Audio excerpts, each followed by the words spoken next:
Hey, how's it going, guys? Oz here. This is a match using the MSMC submachine gun. I'm not using any attachments. I tried to put attachments on before the game, but I kind of ran out of time, and I do that quite often.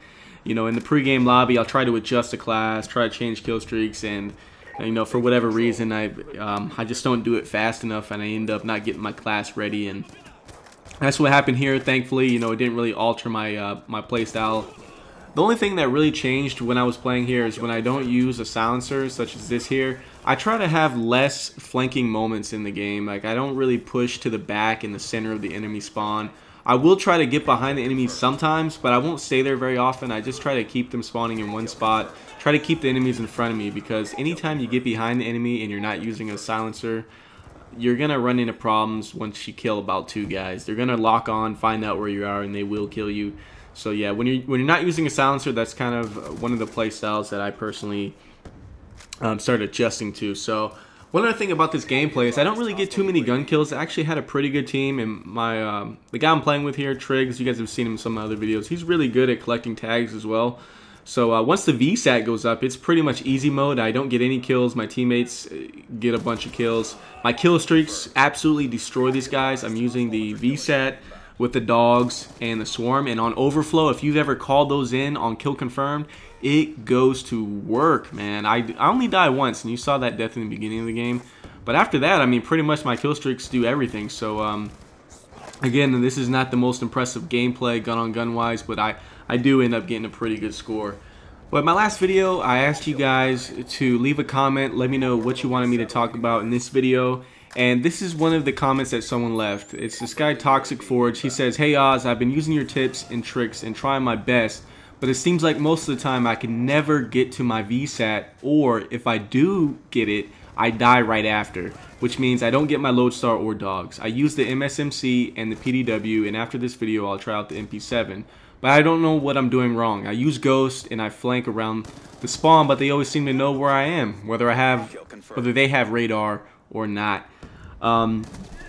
What I want to say about this is I did respond to him, and I basically told him that he's being a little too obvious, which is exactly what's happening.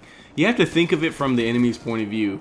If, for example, say you're running somewhere on the map, you end up dying, and you spawn close by, what's your first natural instinct? I know my first natural instinct would be to go exactly back to where I died from, because like I said, I just died from there. I know where the enemy is. I know the likely direction that he's going to be running. So that's what they're thinking as well. I mean, these aren't idiot players on Call of Duty. Most of the time, you know, people that play this game have been playing for years. They've been playing now for, you know, 1, 2, 3, 4 years, depending if they've been playing since COD 4. And people know how this game works, so they always go for the revenge kill. And another thing is, whenever your teammates die, there's death skulls that pop up. That's why whenever my teammates die, I instantly know exactly where the enemy's going to come from.